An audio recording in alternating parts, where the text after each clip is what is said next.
Press Lord देवाच्या नावाला धन्यवाद. आजच्या मन्नाचं वचन आहे नीतिसूत्रे 4 अध्याय 23 वचन.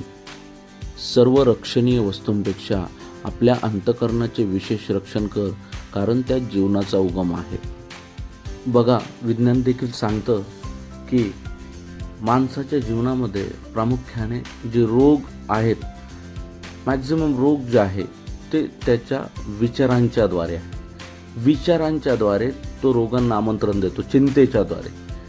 म्हणून देवाचं वचन सांगते की अंतःकरणाचं विशेष रक्षण करायचं आहे, कारण त्या ठिकाणावरूनच जीवन जे आहे ते फुटतं. म्हणून या अंतःकरणामध्ये जर आपण देवाचं वचन भरलं, देवाचं वचन दिलं, देवाचं वचन काय करतं? पुनरुज्जीवित करतं. देवाचं वचन काय करतं? उल्हासित करतं. देवाचं वचन आपल्याला स्थिर करतं. हे वचन जर आपण टाकत गेलो तर अंतःकरण सुरक्षित राहील.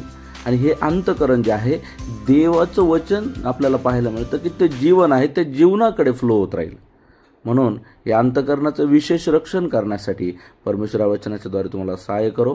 God bless you all.